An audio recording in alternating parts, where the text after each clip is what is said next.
All right, well, good morning, all. And first of all, thank you so much to the Consulate of France in Miami for hosting this conversation on collaboration and exploration. My name is Brendan Byrne. I cover space news for WMFE Public Radio here in Central Florida, including the Space Coast, and contribute to reporting on NPR National Public Radio.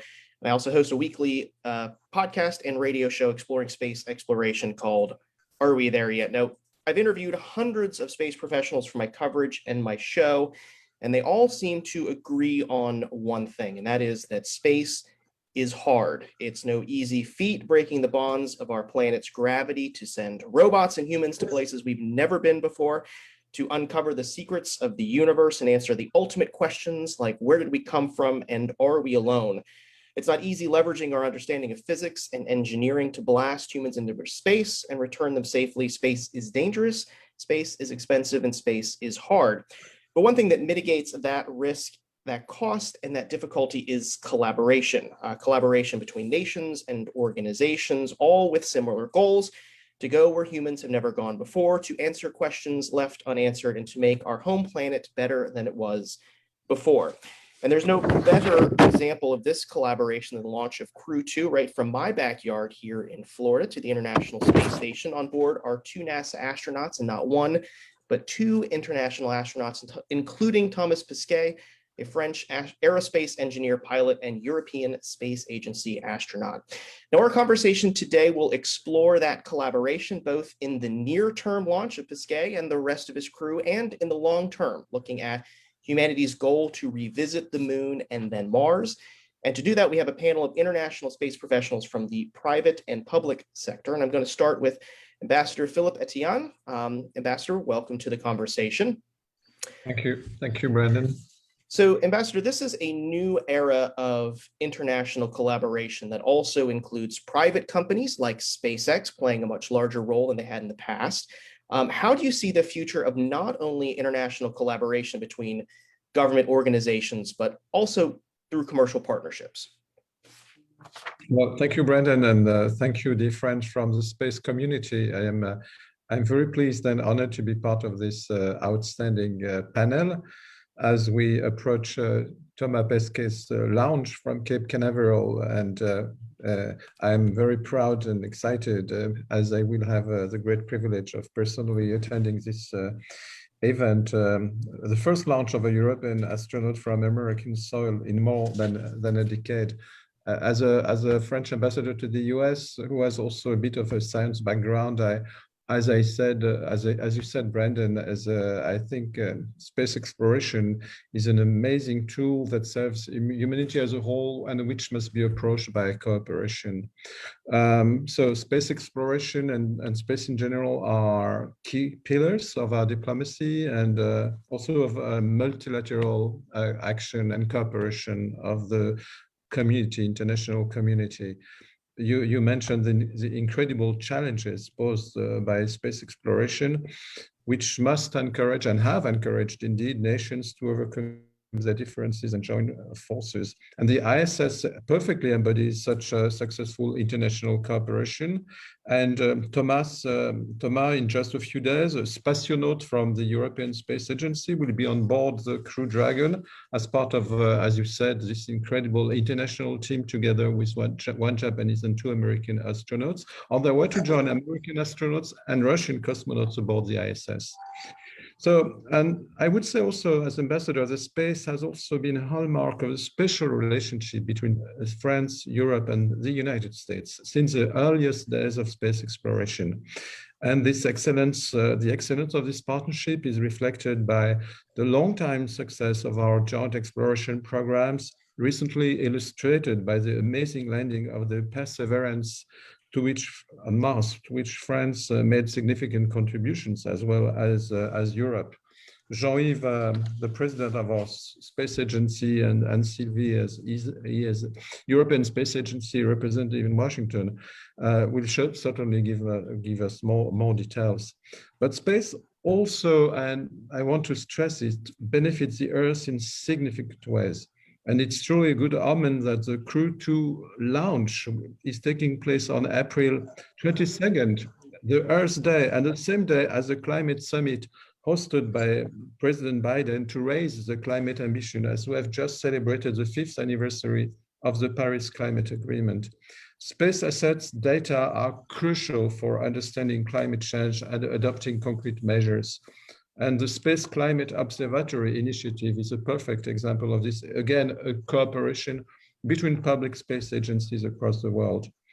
And Thomas is a true ambassador for our planet's protection. During his first 6 months mission, I remember he said that he personally witnessed the Earth's fragility. He compared it to a small vessel floating in space that we should take care of.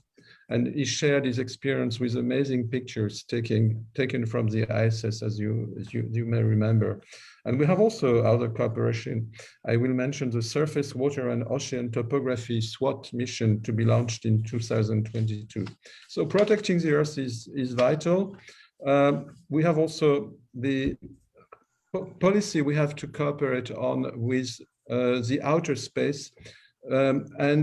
Outer space becomes increasingly attractive to private and also to public actors. But increasingly attractive means also competitive and even sometimes contested. So international cooperation is not only crucial to developing cutting-edge technologies, but also to establishing rules, international rules and norms of behavior to support a peaceful and fruitful development of outer space. Here too, we share common views, Europe, France in particular, and the US on the development of such activities in space. And I think these common views is linked to also common values and interests, of course, but also values. So there are many other assets we can share, but indeed, as you say in your question, Brendan, now we have more and more actors, and private actors are absolutely indispensable, even if most of the funding is continued to be provided by public agencies.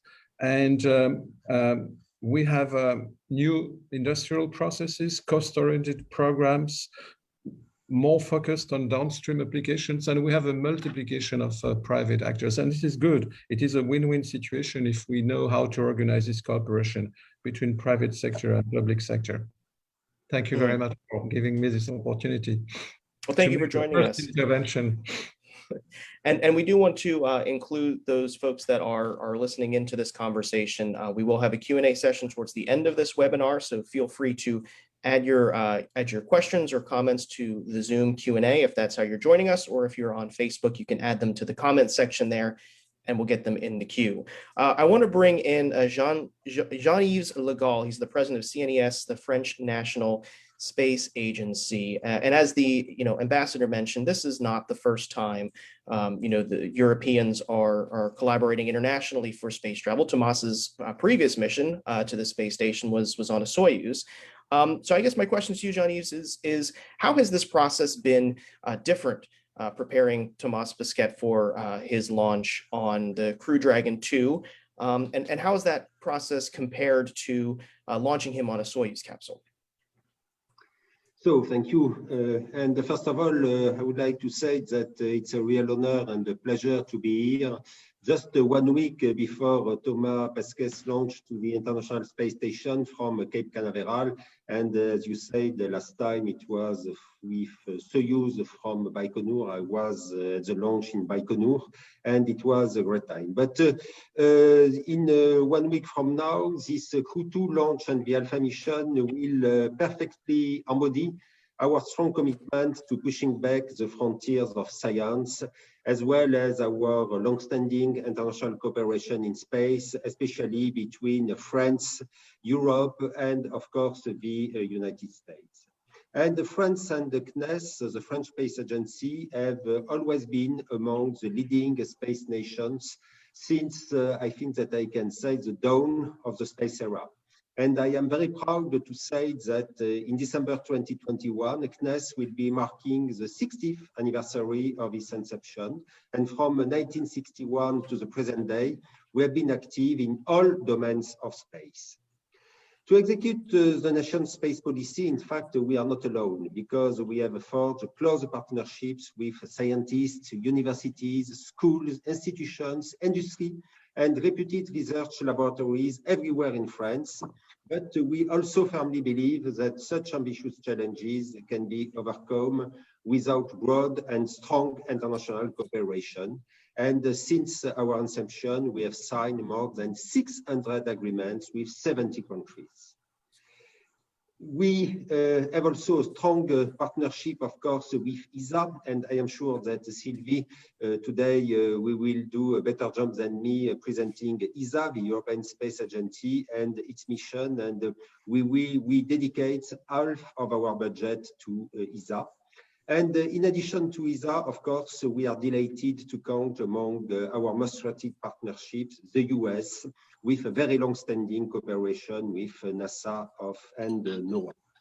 And a few weeks ago, the landing of Perseverance on Mars on the 18th of February has been the most recent amazing example of our long-standing cooperation in robotic exploration with the Jet Propulsion Laboratory. But if we come back to the ISS, which is another telling illustration of the common benefits resulting from international cooperation in space, and we will see that Thomas now is all set to fly to the ISS on April 22nd in 1 week. As part of his so-called Alpha mission, Thomas will conduct dozens of experiments in microgravity during his 6-month stay in orbit.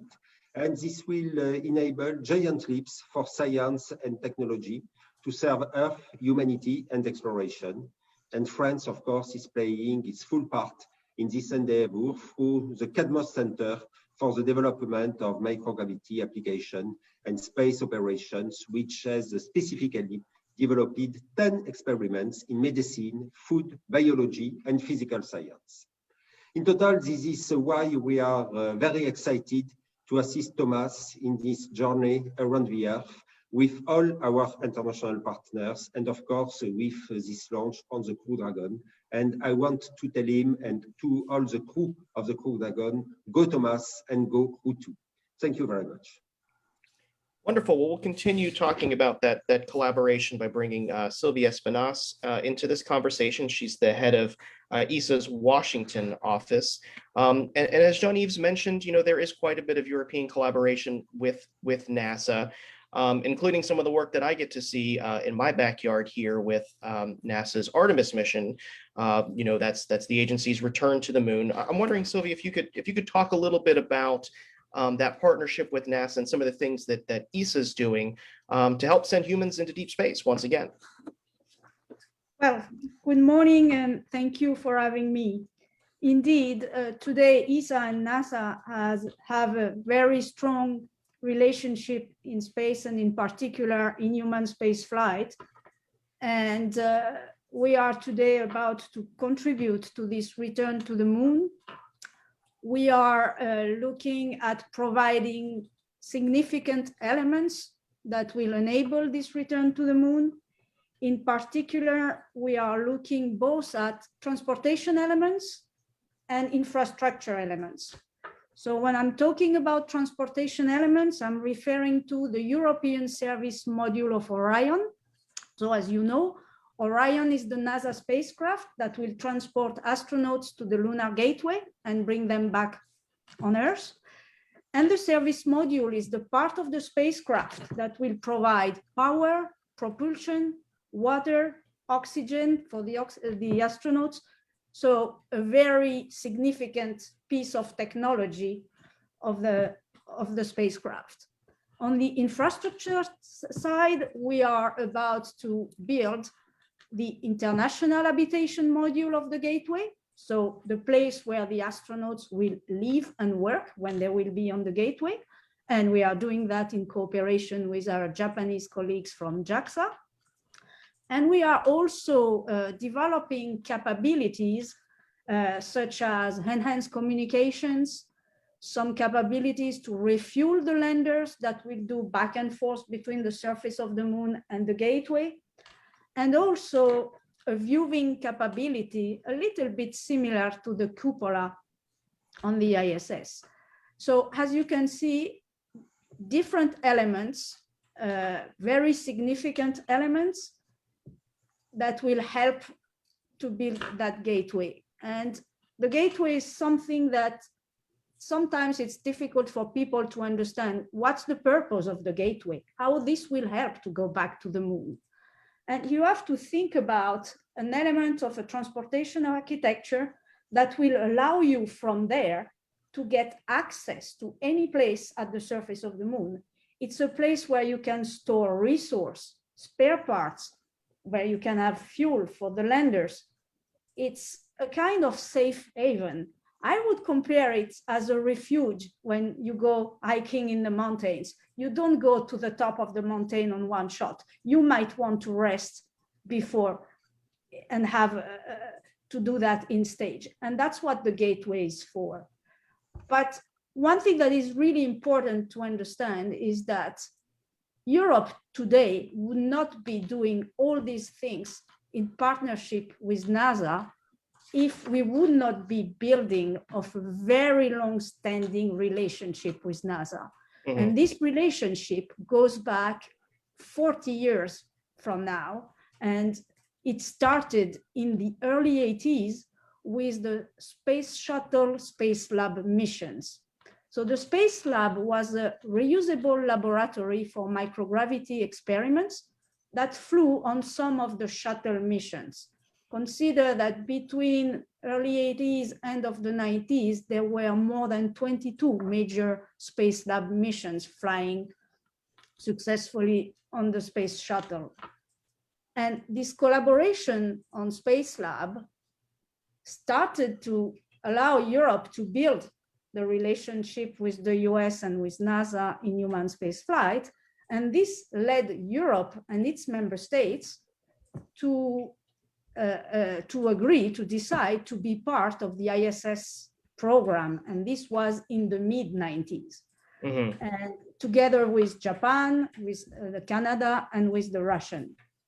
And the cooperation on the ISS has allowed it, on one side, Europe to have its own microgravity laboratory in orbit, the Columbus module, which was integrated to the station in 2008.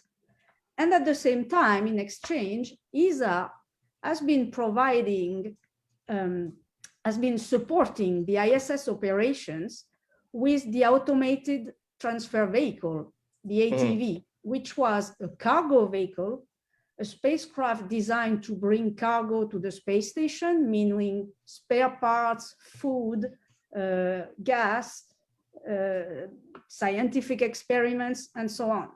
And between 2008 and 2014, ESA flew 5 successful missions of the ATV. So, and also ESA provided also some modules to the station. But the point I want to make is that a lot of work had been done for more than 3 decades between the two agencies when in 2012, ESA and NASA made the decision, and here I should say NASA agreed to this decision, to have ESA providing the service module of Orion. Mm-hmm. And again, I mentioned the importance of the service module earlier. This shows really the trust of NASA in the reliability of ESA as a partner. Mm-hmm. And that was the decision that was taken to provide the service module of Orion as a contribution because the ATV was about to be discontinued. Mm-hmm. So another example of this very strong relationship between the two agencies is the commandership of Thomas Pesquet. Mm-hmm. Thomas will be at some point in his mission, he will be the commander of the ISS. And this is not a light responsibility. So again, you can see that the two agencies have been building a very strong partnership along 4 decades. And as I said earlier, the story doesn't end to the ISS. We are already on our way together with NASA to the moon. Mhm.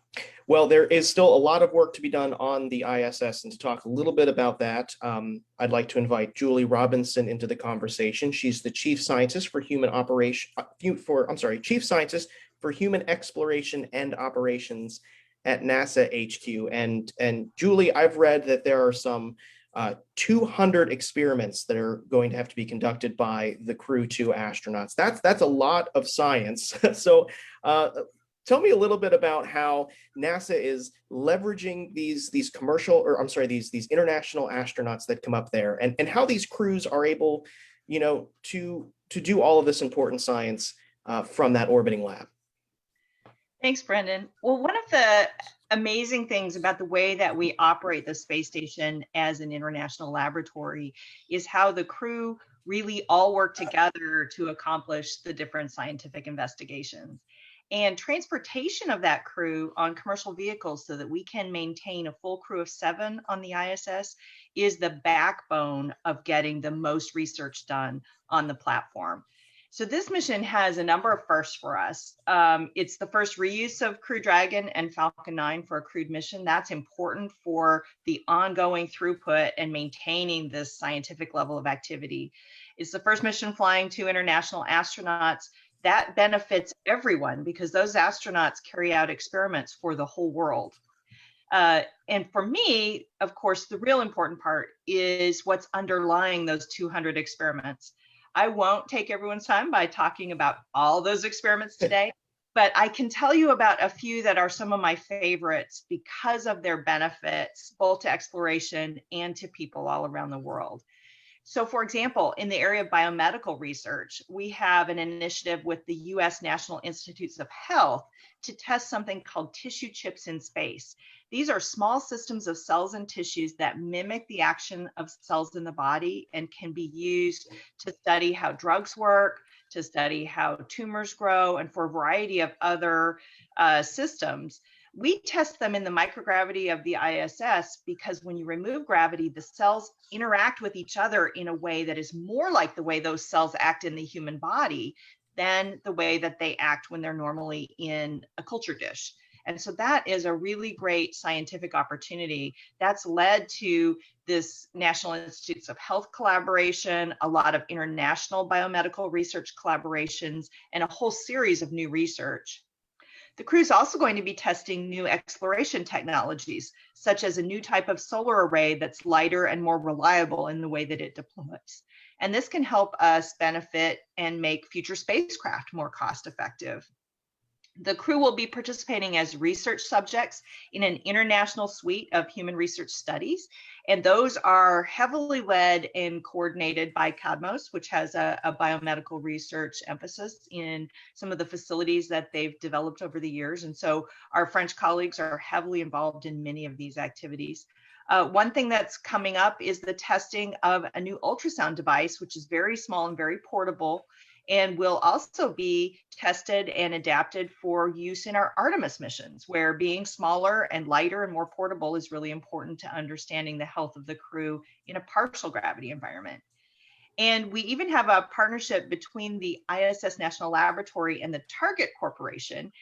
They had something called an ISS Cotton Sustainability Challenge. And from this challenge, 3 investigators were selected as winners, and they will be using the ISS to test ways of reducing the environmental impact on cotton production.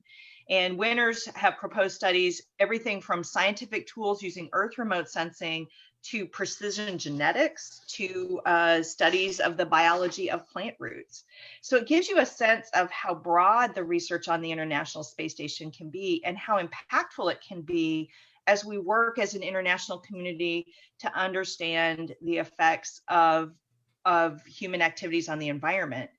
Outside the space station, instruments are also making observations of the Earth. And some of these are so important to the international community and especially to the European community, as well as the American community, as we try to understand and counteract changes in the climate. Things like the Orbiting Carbon Observatory, the eco-stress instrument. This measures the temperature of plants and their responses to drought, and also an instrument called JEDI that measures the three-dimensional structures of forests and how they absorb carbon. And all of that data is available to the entire international community for use in modeling and understanding our climate.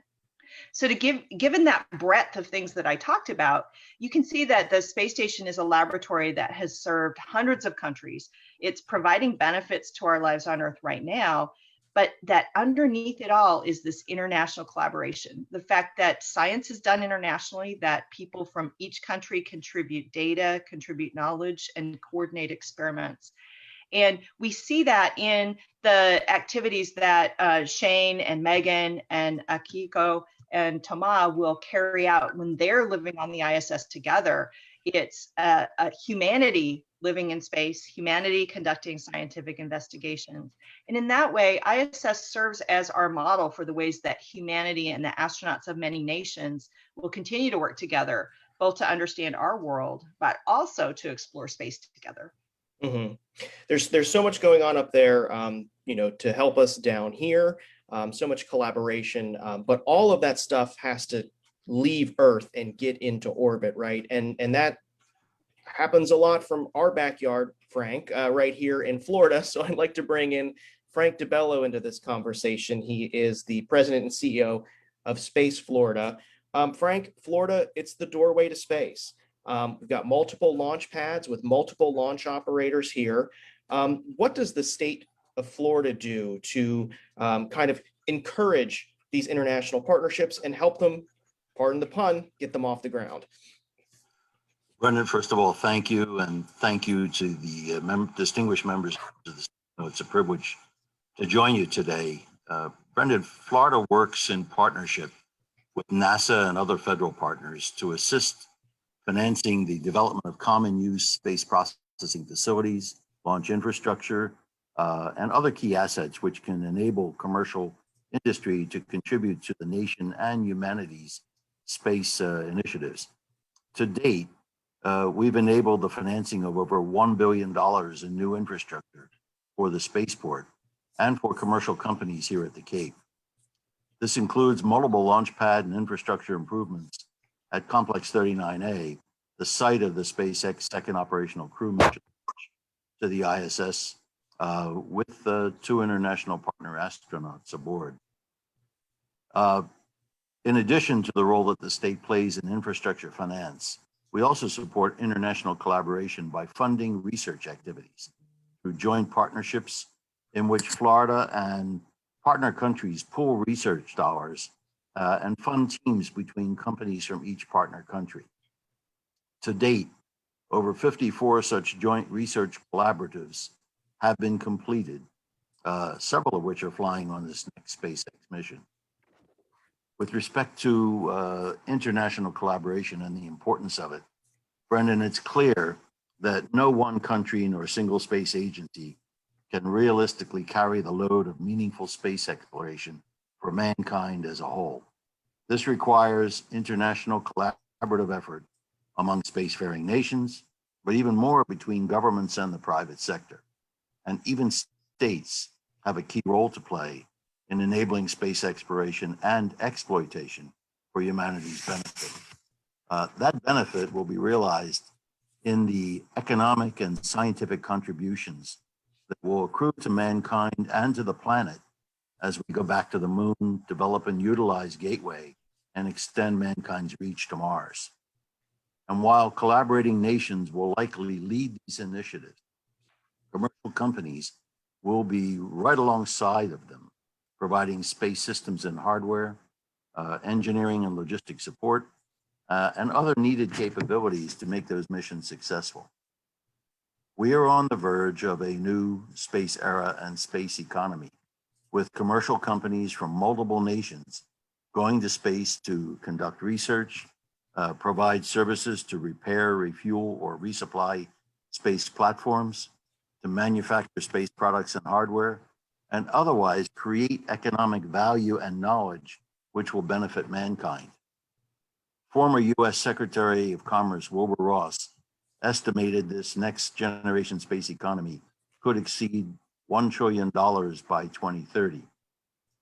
In response, only a short while ago, Wilbur Ross and Jean-Yves Le Gall signed a declaration of intent for expanded collaboration on space traffic management, situational awareness, and space commerce and a variety of other areas. To pursue this potential, the U.S. relationship with CNES and other like-minded institutions around the globe will become even more critical. The promise of this new space economy and its scientific and economic benefits for life here on Earth have already attracted the attention of global capital markets. And we are seeing new financing models created to achieve this potential. Florida, as a state, is already deeply involved in the creation and utilization of these new financing approaches to enable next generation space infrastructure here on the ground, as well as future in-space platforms. We are looking up. In closing, in less than 2 weeks, French astronaut Thomas Pesquet will become the first French person and only third European to be an International Space Station commander when he travels again to space. We wish him Godspeed and a safe return. Thank you, Frank. You talk about the new space economy, and we'd be remiss if we don't talk about SpaceX when we talk about that new space economy. So I'm glad Stephanie Bednarek is here. SpaceX is launching Tomas and the 3 other crew next week. But SpaceX was founded on going farther into our solar system and taking humans to Mars. I'm wondering, when you talk about what you're excited about this upcoming mission, Stephanie, can you talk a little bit about how SpaceX plans to leverage these international collaborations to reach this ambitious goal of putting humans on the surface of Mars? Sure, absolutely. Thank you very much for the question. Thank you for having me. I'm really honored to be with all of these other panelists who have played a critical role in what SpaceX has achieved over the past few years. Frank at Space Florida has undoubtedly helped us build some of the great infrastructure that we have at the Cape. This is Launch Complex 40 behind me with the Dragon. You're seeing the business end, but also our international partners we work with very closely. I think SpaceX is most well known for our work with NASA and some of our commercial endeavors, but international business with allied foreign nations, and European nations in particular, but also European entities is a major part of our business and a major part of our focus. So actually to date, I think since 2013, SpaceX has launched over 20 satellites for European groups. I talk daily with French companies to launch satellites, both for communications, Earth observation, science purposes as well. So we have many existing relationships with French and European companies. This upcoming mission, we're very much looking forward to expanding on that partnership. So be sure to tune in April 22nd. I believe liftoff is currently scheduled for 6:17 Eastern time in the morning. So get up nice and early to watch it. But we're thrilled to be launching a cohort of international astronauts as well as 2 NASA crew members. And then building on this foundation that we've had as we look ahead. You're right, Brendan. SpaceX was founded with the goal of making humanity a multiplanetary species. And ultimately, we believe that a humanity that's exploring the stars is more exciting than one that isn't. And we're excited to play a role in that. SpaceX is largely focused on the transportation element, but conquering force equals ma, and Newton's second law is just one element of it. So we look forward to learning from our partners, both domestically and international, as we work to achieve this major goal of going to Mars.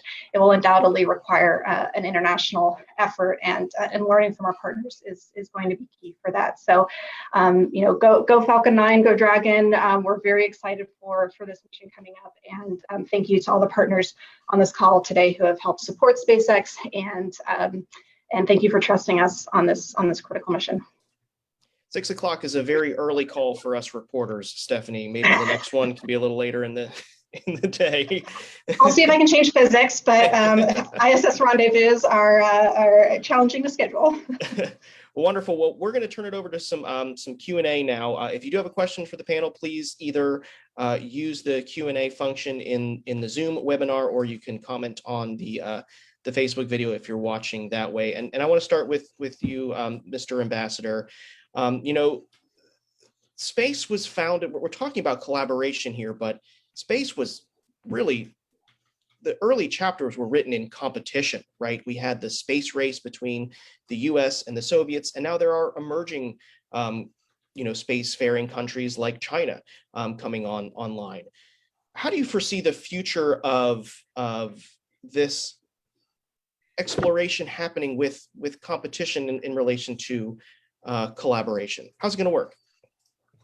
That's a really great question. I am sure that Jean-Yves or Julie could give a better informed answers, but as a diplomat, of course, I can only underline how what incredible effects the competition between the United States and the Soviet Union had in the 50s and the 60s, when we realize what effect this competition had also on the amounts of money dedicated by those two big powers of that time and the result from the first satellite launched and in space with Sputnik in 1957 to the first man on the moon with Neil Armstrong in 1969, the incredible development and acceleration of this development. So now your question is, what about the surge of new players? I mean, in terms of countries, especially the rise of China in this domain, like in others, but also with many other countries coming to the front line of space exploration in India, Japan, even we have seen the United Arab Emirates recently. So also not only a big competition again, especially with China and United States maybe, but also many other players. And Sylvie has underlined in her introduction also the incredible acceleration and also history, but also acceleration of cooperation between the US and Europe. So I think this the answer, the best situation would be to have this competition in its positive effects, in motivating, accelerating the work, but also coupled with a true collaboration, international collaboration, because we need this collaboration. We need partnerships with all space nations, first to be more efficient, but also because the challenges are global. And I mentioned climate and Earth observation corresponding to a really global and common challenge, which is of greatest interest to all of us around the Earth, but also of course, security issues, security in outer space, I mentioned also, and many other global challenges. So let's hope that this competition, which is increasing again, obviously, with the objectives related to the moon, to Mars, and to other big objectives in the space, will work together with a true cooperation corresponding to our common goals. Jean-Yves, Julie, do you want to jump in on that question? No, I do agree with what has been said by Mr. Ambassador. As you know, France has a long-standing cooperation with many space powers, starting, of course, with the US. And with the US, we have an excellent cooperation in the field of climate change, in the field of Mars exploration, all what we are doing on the station. But I am sure that in the future, cooperation, international cooperation will be more and more important to develop space, because space is global. And when you deal with space, you don't speak about frontiers, about borders, about barriers. And it is why international cooperation is so important. And I am very impressed by what is done in the US. During the last years, we had the fantastic decisions taken to go back to the moon with the Artemis program, and all of us, we have to pay a tribute to Administrator Jim Bridenstine. And during the last weeks, the statement by President Biden about his ambition to be back in the Paris Agreement on the climate, all what we are doing on the Space Climate Observatory, and the designation of Bill Nelson as the next NASA administrator. I met him several times when I was president of the IIF, and he's a guy with a lot of convictions about space, and so we will have the US leading the way, but also with the strong international cooperation. I think that more and more in the future, it will be, space will be definitely global, and so with these cooperations. Julie, do you see a space race brewing, a new space race brewing? Well, maybe if I could just add the way I see it from a scientific perspective, it's not a choice between competition and cooperation. It's really that in a healthy innovation environment, you need both. You need both of those things to play off of each other. The competition helps the best ideas and the most innovative thoughts and the best engineering solutions come forward to the top. And the collaboration allows people to work together efficiently and avoid duplication so that we can all get more done together.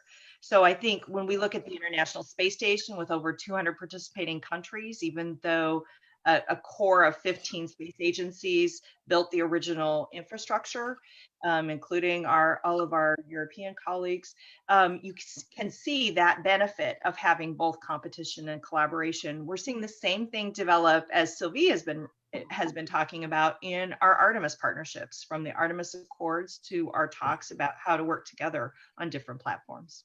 Mm-hmm. We're getting quite a few questions about regulation, and with more and more things going into space and people going to different places in space. Mason asks, what role will international cooperation play in dictating what is allowed and what isn't allowed in space? And could this perhaps lead to a global universal space organization someday? I'm not sure who wants to tackle that one, but how do we regulate all of this stuff that's going on in space? Well, I could take a little bit of that, Brendan, if you like, and maybe please, yeah, thank you. To add as well.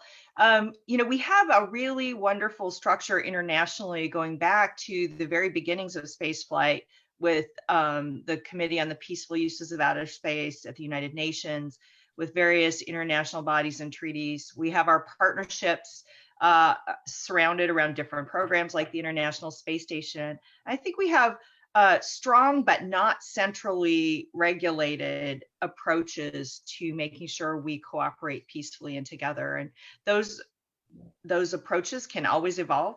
And we have to always be alert to making sure that the activities of one don't harm the activities of another. But I think we're now looking at almost 75 years of those kinds of international approaches really helping us to make space a positive thing for all humanity. And I just wanted to add that this question is not new, but the question of regulation will be more and more important with more and more activities in the space and in the same places, potentially, of the outer space. So we, as Julie has said, we have already quite we have already quite a number of instruments, including legal instruments and also agreements corresponding to the different cooperations which we have mentioned already. And a first legal international framework has been settled with the Outer Space Treaty from 1967. And obviously, as the question says rightly, we need both to be flexible because we have to adapt to the different cooperations which exist to create the conditions, including legal conditions, but we have also to respect a common framework for things which are common, like space policies and space challenges. And this framework can only exist under the UN umbrella, of course. So probably we will have indeed more and more the need of international rule, and we will need to regulate things which to have rules, to have norms of behavior, because we will have more and more activities to organize one besides the other. Go ahead, Frank. I was just going to comment that I couldn't agree more with the ambassador that we're, even though we have a policy framework and a legislative framework that is agreed to by multiple nations dating back over many years, what we're entering into in this next decade is a horse of a different color. Clearly, there are estimates of anywhere from 50,000 to double that number of satellites that could go into orbit in the next decade. And I know some constellations alone are talking 48,000 satellites. So there clearly is a changed environment up there. Increasingly, not only nations, but multiple companies are going to be going up into space to do work, as I mentioned earlier, to create value, to conduct research, fix things, manufacture things. And so there need to be new rules of the road for space traffic management and increased capability for situational awareness, and some agreements on what to do with value that's created in space and brought down to Earth, and what happens if you bring it down to a place that's different. Where is ownership handled? And there are all kinds of rules of space commerce that will have to evolve. Mm-hmm. We're facing an interesting time in the evolution of the policy framework for space commerce. Stephanie, as the commercial representative here on this webinar, does talks of regulation and all of this worry you in the future of exploration and for the business of SpaceX? How do you foresee the future of how space will be regulated? I'm sure. Worried? No. SpaceX is obviously committed to being a responsible actor in space. I think that's demonstrated by our efforts in reusability of recovering used hardware as often as we can, recovering and reusing it. But of course, we want to be a responsible actor. Of course, we are being a responsible actor and working both with our domestic and international colleagues to set up smart practices and best practices across the industry are important conversations that are happening and need to continue to evolve. Mm-hmm. We're also getting quite a few questions, I think, from some of the comments from Julie about the work on the ISS, about the stuff that we can use here on Earth, the things that are coming back from space that are helping the average person like myself. I'm wondering if anybody wanted to weigh in on some of the things that are happening up there that are helping us down here. And maybe to kick it off, Stephanie, one of the things that I'm so excited about is Starlink and the ability for something like this to have an impact on just about everything here on Earth. So maybe we'll start with you about some of the things that your organization is doing to help better life here on Earth, and then we'll continue the conversation to some of the other panelists here. Sure, absolutely. So, with the Starlink constellation, we hope to be able to open up connectivity for many people, and have seen great progress in launching a number of satellites already. But more broadly, to benefit on Earth, I'd like to focus a little bit more on the launch and some of the crew aspects of what's going on today.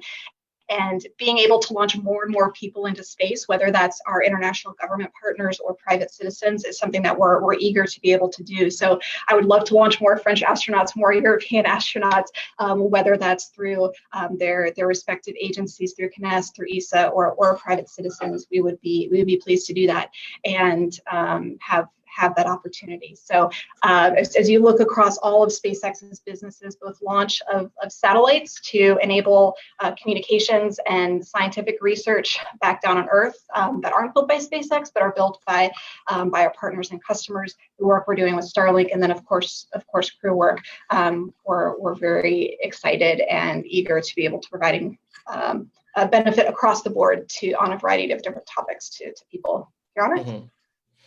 Julie, you mentioned a lot of the work that's being done on the International Space Station and in low Earth orbit for Earth observation, particularly for climate change.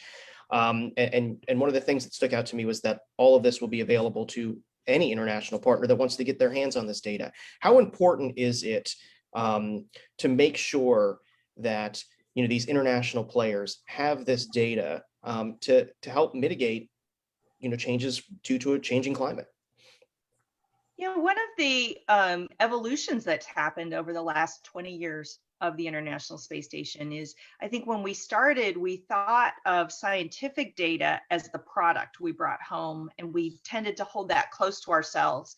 But over the last 20 years, what we've learned is the innovation and the use of that knowledge to create benefit is the true intellectual component. And by sharing that data and having more people able to do more research and draw bigger ideas, we get many more returns from the space station. And that's very true for Earth remote sensing data. It's also true for biomedical data. For example, the robotic arm, the development of the robotic arm for the space station led to innovative technologies. Those then got incorporated into a completely different domain of surgical robotics. And as those ideas were shared and transferred and further developed, they led to innovations in the way that surgical robots could be used in an operation setting, where different doctors made additional innovations, and those infused and changed the way we do some robotic surgeries. So today, there are actually people alive that would not have been alive had it not been for the International Space Station. Through this set of connections between exploration technology to ground-based innovation in technology, to then things that you almost can't track anymore as they become an innovative part of our global economy. Mm-hmm. Jean-Yves, did you want to weigh in on that? Yes, I think that having data available everywhere to everybody is key if we want to fight climate change. And this is exactly the objective of the Space Climate Observatory that we implemented within the frame of the One Planet Summit of French President Emmanuel Macron. And today we have a total of 30 space agencies who signed the declaration of the Space Climate Observatory, and this will continue. This morning I signed an agreement with Russia to have Russia on board. I am sure that in the coming weeks we will have the US, and it's absolutely key because when you speak about the climate, as you know, there are a total of 50 essential climate variables to describe what is the climate, the status of the climate, and out of these 50 variables, 26, which is more than half, can be observed just from space. These are satellites which discovered the increase of the temperature of the Earth. These are satellites, and by the way, French-US satellites, Topex Poseidon and the Jason series, which discovered that the temperature of the ocean increased. And now we are going to have Sentinels, which monitor the level of gases as carbon dioxide or methane. So this is absolutely fundamental, and I am sure that in the future, because of this data totally available, we will have a kind of weather report, but not for water vapor as we see the clouds, but for carbon dioxide and methane, and it will be the best solution to fight climate change. And Sylvie, do you want to weigh in on how ESA's leveraging this data and how this data is being shared across other nations? Well, the ESA data policy is obviously an open and shared data policy. So the data of the ESA missions are accessible to anyone. All our mission, the science mission, the Earth observation mission, and so on. And what you can do with those data goes even farther than climate. We have done some analysis looking at the development goals and of the UN, and we have some web page dedicated to this if some of you are interested. But you can see that with the data collected from space, you can do an awful amount of things, and it's especially important for decision makers because you can look at what's happening to the forest, you can look how the utilization of the soil is evolving, you can look at how to manage water resources. It's what I would call the downstream application. So all what you can do with data collected in space is amazingly increasing, and it's more and more. It's not only one set of data. You are more and more elaborating data from Earth observation with data coming from navigation, and the combination of all this amount of information allows you to develop applications that in our everyday life we are not aware of it. But I'm sure if you take this and you start to cancel all the apps that would not work without data collected from space, you would not have much left at the end. I think the final thing we'll chat about is there's been quite a few questions about Lunar Village and plans to do some scientific research on the moon. Obviously, things evolve and change as time goes on, but let's finish off the panel talking about life on the moon. What is the future of lunar exploration, and what kind of scientific benefits will we have there? Because this will have to be another international collaboration, right? Sure. I can say a little, and then I'll start with what Sylvie said, because I loved her remarks at the beginning, talking about how things connect together. You know, our European collaboration on Space Lab in the shuttle era led to our collaborations on the International Space Station, which then led to our collaborations on the Lunar Gateway. And now we're at a phase where we can talk about longer term plans for lunar surface architectures, not just the return of the first woman and the landing of the first woman on the surface of the moon, the first person of color that will be on the surface of the moon. We expect that we will have collaborations that lead to the first international landing on the surface of the moon.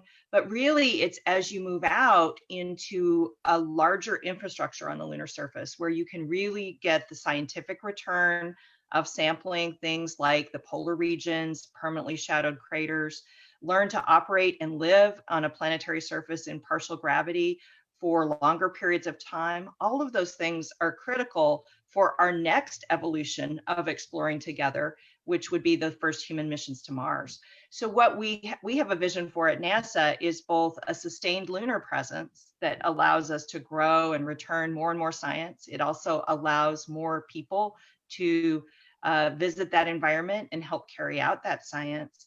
And it's enabling our future exploration, because we need to test all those things and learn how to live and work on a planetary surface that we can still come home pretty quickly in a couple of weeks from on the moon, before we go to Mars, where we have up to a 1-year mission just to get there and no ability to turn around.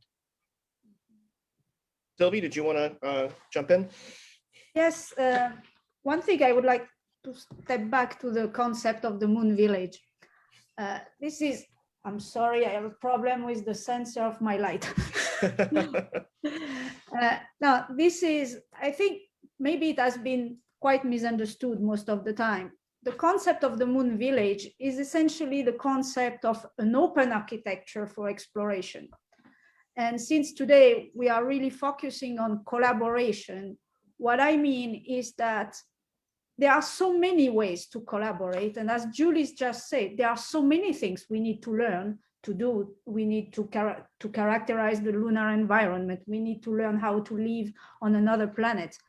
And you can cooperate in so many ways. You can cooperate deciding to build together a spacecraft, but you can also have different countries having their own mission, going in different places at the surface of the moon to measure some, for example, are there resource, is there water ice, and putting in common all the results and the data collected in those missions.